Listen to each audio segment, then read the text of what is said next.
Have you ever thought about the number like 1729? Most of us wouldn't give it a second thought, right? Just another number. But I was reading about how this seemingly ordinary number has an incredible story, one that connects to these two brilliant mathematicians, G.H. Hardy and Srinivasa Ramanujan. Yeah. So Hardy, he was visiting Ramanujan, and I guess just offhandedly, he remarked that 1729 was, a rather dull number. Right, right. And Ramanujan, well, he immediately contradicted them and pointed out a very specific and unique property of 1729. Ready for this? Oh, yeah, go for it. 1729 is actually the smallest number that you can express as the sum of two cubes in two different ways.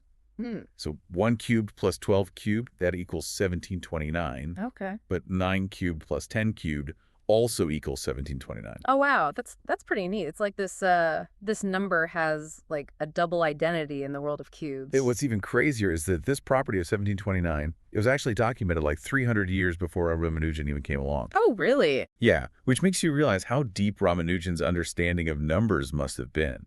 Like he just saw these patterns and connections instantly. I think the sources we've been looking at mention his constant experimentation and calculation with numbers. Absolutely. Like it's safe to assume he probably discovered this just by playing around with numbers, Definitely, it's almost intuitive with him. So for our deep dive today, let's dig into these cubes, these numbers that seem to have fascinated mathematicians for centuries. Oh. Most of us probably think about a cube, like visually, as a three-dimensional shape with equal sides, like a die or something. Right. But when we're talking about cube numbers or perfect cubes in math, we're referring to something a bit more specific, right? Exactly.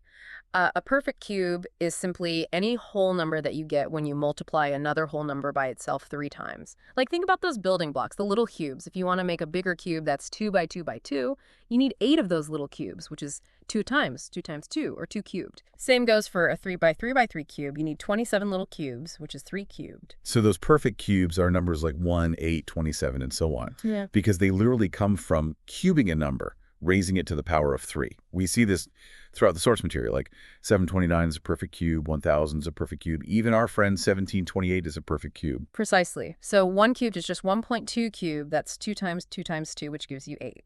And if you take 5 cubed, that's 5 times 5, which equals 125, all perfect cubes.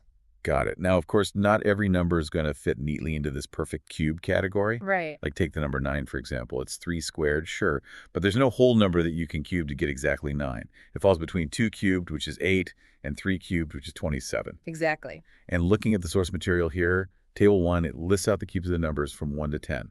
We see 1 cubed is 1, 2 cubed is 8, 3 cubed is 27, 4 cubed is 64. And you can probably guess the rest. 5 cubed is 125, 6 cubed is 216, 7 cubed is 343, 8 cubed is 512, 9 cubed is 729, and 10 cubed is 1,000. Yeah, makes sense. And then there's Table 2, which goes all the way up to 20 cubed, which is a whopping 8,000. But what's interesting to me is that even though we have all these numbers, there are actually relatively few perfect cubes, especially when you start looking at larger numbers. Right. Like in the first 1,000 numbers, there are only 10 perfect cubes. That seems kind of surprising, doesn't it? It does, yeah. And if you just look at the first 100 numbers, from 1 to 100, there are only 4 perfect cubes: 1, 8, 27, and 64. It's interesting, too, how whether a number is odd or even, that also determines whether its cube is odd or even. An even number cubed will always give you an even number, and an odd number cubed will always result in an odd number. Okay, so we have a pretty good grasp on what these cube numbers are. Yeah. But the fun part, I think, is exploring some of the patterns that emerge when you start playing around with them. And there are a couple of really interesting patterns the source material highlights. The first one involves, get this, the sum of consecutive odd numbers. Okay, that sounds intriguing. So let's start with 1. It's 1 cubed all by itself. Now, if we take the next 2 odd numbers, 3 and 5, and add them together, what do we get? 8, which is 2 cubed. Exactly. Then, if we take the next 3 odd numbers, 7, 9, and 11, and add those up, what do you think?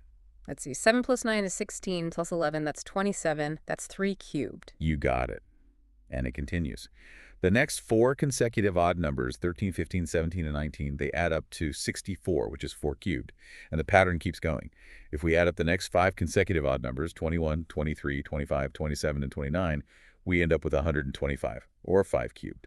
Wow. So it seems like there's this like beautiful staircase of odd numbers that leads you to the perfect cubes. Right.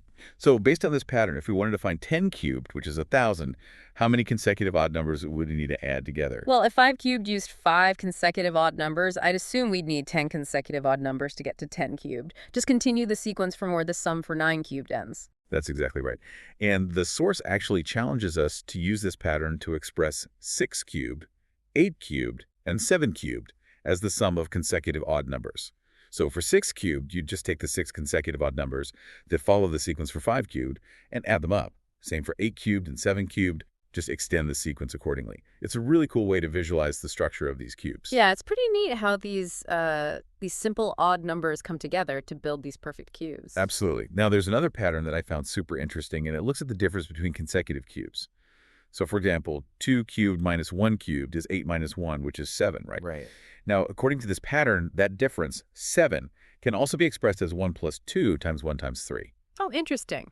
Now, let's try it with 3 cubed minus 2 cubed. That's 27 minus 8, which is 19. Hmm. And using the pattern, it should be equal to 1 plus 3 times 2 times 3. So that's 1 plus 18, which is indeed 19. It works. Okay. And if we look at 4 cubed minus 3 cubed, which is 64 minus 27, or 37, the pattern tells us that it should also be equal to 1 plus 4 times 3 times 3. 1 plus 36, yep, that's 37. I'm starting to see how this pattern works.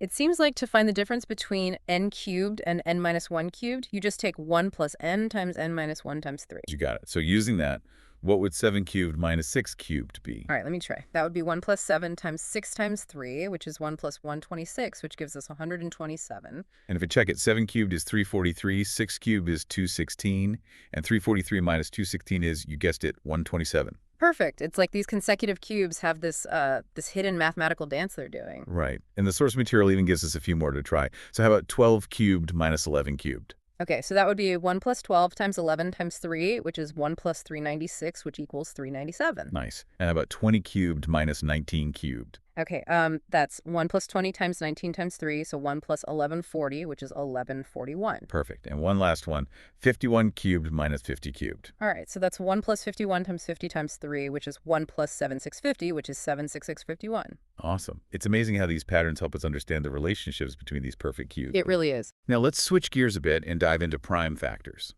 Prime factorization is like the foundation of number theory, and it has a very specific connection to cubes.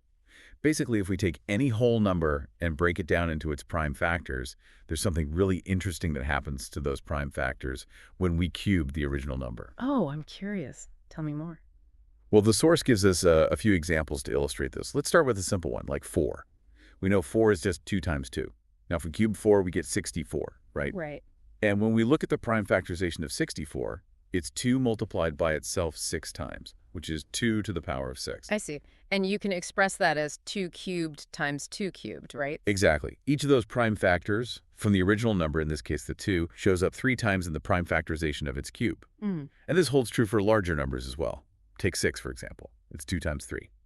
When we cube 6 to get 2 times 3, when we cube 6 to get 216, its prime factorization is 2 times 2 times 2 times 3 times 3 times 3, which can be written as 2 cubed times 3 cubed. Yeah. Same with 15, which is 3 times 5. Its cube is 3375, and that breaks down into 3 cubed times 5 cubed. And even for 12, which is 2 times 2 times 3, its cube, 1728, is 2 cubed times 2 cubed times 3 cubed. Okay, so each of those prime factors from the original number ends up being cubed itself when you cube the original number. So does that mean that if we have a number and every prime factor in its prime factorization appears a multiple of 3 times, that number must be a perfect cube? Exactly, you nailed it. If every prime factor has an exponent that's a multiple of 3, like 3, 6, 9, and so on, then that original number has to be a perfect cube. The source uses 216 as an example, and its prime factorization is 2 cubed times 3 cubed. Both those exponents are multiples of 3, so 216 is a perfect cube. Same with 729, it's 3 to the power of 6, which is the same as 3 cubed squared, which is 9 cubed. Okay, so then if even one of those prime factors doesn't have an exponent that's a multiple of 3, then the number can't be a perfect cube. You got it. The source highlights this with the number 500. Its prime factorization is 2 squared times 5 cubed. Notice how the exponent for 2 is only 2, not a multiple of 3, so 500 can't be a perfect cube. And there's another example in the source that shows this, example 1.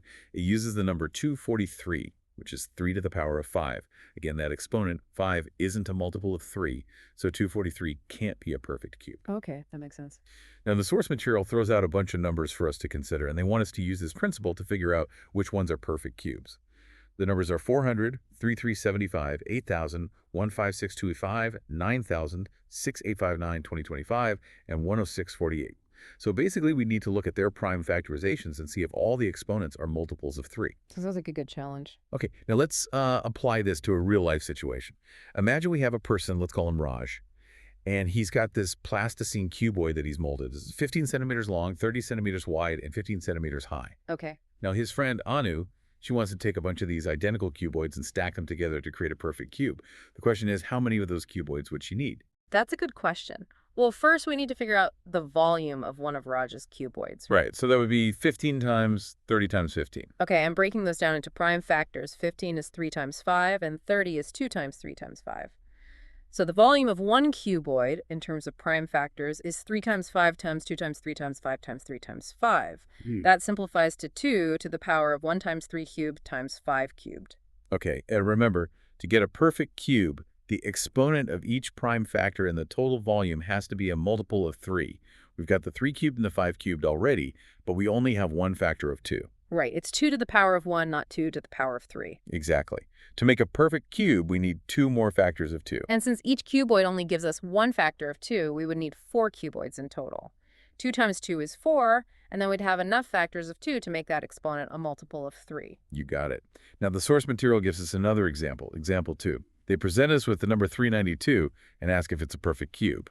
The prime factorization of 392 is 2 cubed times 7 squared. Okay, and since the exponent of 7 is only 2, not a multiple of 3, 392 can't be a perfect cube, right? You got it. And then they take it a step further and ask, what's the smallest number we can multiply 392 by to turn it into a perfect cube? Well, we need one more factor of 7 to get 7 cubed, so we'd have to multiply it by 7, right? Exactly. We've multiplied 392 by 7, we get 2744, and that factors into 2 cubed times 7 cubed. And 2744 is the cube of 14, so it is a perfect cube. Now let's flip the script and talk about dividing to get a perfect cube. The source material, example 3, asks if 53240 is a perfect cube. And when we break it down, its prime factorization is 2 cubed times 11 cubed times 5. I see the problem. The exponent of 5 is only 1. Right. So what's the smallest number we can divide 53240 by to make the result a perfect cube? Well, to get rid of that pesky 5, we'd need to divide the whole thing by 5, right? Exactly. And when we do that, we get 2 cubed times 11 cubed, which is 10648. And that's a perfect cube. It's 22 cubed. Okay, example 4 throws another one at us, 1188. Its prime factorization is 2 squared times 3 cubed times 11. Okay, so the exponents for both 2 and 11 aren't multiples of 3. Right, so to get a perfect cube, we'd need to divide by 2 squared, which is 4, and also by 11. So 4 times 11 is 44, and when we divide 1188 by 44, we get 27. Ah, and that's just 3 cubed, a perfect cube. Perfect. Now example 5 switches back to multiplication. They give us 6 2 8600, and its prime factorization is 2 cubed times 5 squared times 7 cubed. What do you notice? Well, the 5 is the problem child here. It's only squared. Exactly. So we need to multiply by 5 to bump that exponent up to 3. Okay, so 600 times 5 is 343,000, and that factors out to 2 cubed times 5 cubed times 7 cubed, a perfect cube. Right. And the source points out something pretty neat here. 343 itself is a perfect cube. It's 7 cubed. And when we multiply it by another perfect cube, 1,000, which is 10 cubed, the result, 343,000, is also a perfect cube. So basically, if you multiply 2 perfect cubes, you'll always get another perfect cube. That's pretty cool. I know, right? Now, the source throws one last set of numbers at us, and they want us to see if we can spot any patterns. The numbers are 2,700, 16,000, 64,000, 900, 125,000, 36,000, 21,600, 1,000, 200, 700,000, and 1,000. Okay, well, a lot of them end in a bunch of zeros, which makes me think about the powers of 10. Like 10 cubed is 1,000, and any higher power of 10 that's a multiple of 3 would also be a perfect cube and end in a bunch of zeros. Yeah, that's a great observation.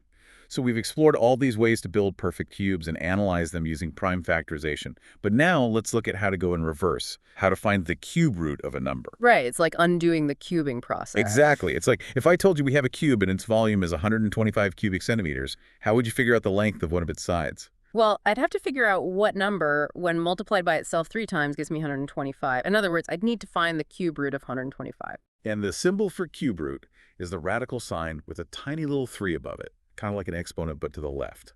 So the cube root of 8, written as cube root symbol 8, equals 2, because 2 cubed is 8. The source material even includes a table that shows the cubes from 1 to 10 and their corresponding cube roots, like cube root of 1 is 1, cube root of 8 is 2, cube root of 27 is 3, all the way up to cube root of 1,000, which is 10. Okay, that makes sense. So what's the best way to actually calculate cube roots, especially for larger numbers? Well, one of the most effective ways is to use, you guessed it, prime factorization. Remember how every prime factor in a perfect cube appears 3 times, or a multiple of 3 times? So if we can break down a number into its prime factors and group them into sets of 3, finding the cube root becomes super easy. Got it. The source uses the number 3375 as an example. We want to find the cube root of 3375. Its prime factorization is 3 times 3 times 3 times 5 times 5 times 5, which can be written as 3 cubed times 5 cubed, or 3 times 5 all cubed. So then the cube root of 3,375 is just 3 times 5, which is 15. You got it. And to give another example with the number 74888, its prime factorization is 2 cubed times 3 cubed times 7 cubed, which can be grouped as 2 times 3 times 7, all cubed. So the cube root of 74088 is just 2 times 3 times 7, which is 42. Cool. Example 6 goes through how to find the cube root of 8,000. It breaks down to 2 to the power of 6 times 5 cubed, which we can arrange as 2 cubed times 2 cubed times 5 cubed, or 2 times 2 times 5 all cubed. So the cube root of 8,000 is 2 times 2 times 5, which is 20. Okay, I think I'm getting the hang of this. And the last example, example 7, shows us how to find the cube root of 2,824. Its prime factorization is 2 to the power of 9 times 3 cubed. So we can group those as 2 cubed times 2 cubed times 2 cubed times 3 cubed, or 2 times 2 times 2 times 3 all cubed. So the cube root of 13,824 is 2 times 2 times 2 times 3, which is 24. Gotcha. Now, the source material throws in one last thought-provoking question for us to ponder. State true or false.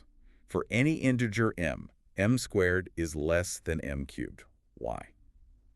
It's a good exercise to think about how squaring and cubing a number affect its size. Definitely something to chew on. So to wrap up our deep dive today, the source provides a nice little summary of all the key ideas we've covered. Yeah. It reminds us of those fascinating Hardy-Ramanujan numbers, like 1729, and mentions a couple more, like 4104 and 13832, which also have that cool property of being expressible as the sum of 2 cubes in 2 different ways. And they remind us that cube numbers are simply the numbers we get when we multiply a whole number by itself 3 times, like 1, 8, 27, and so on. Right. And one of the key takeaways is that we can use prime factorization to identify perfect cubes.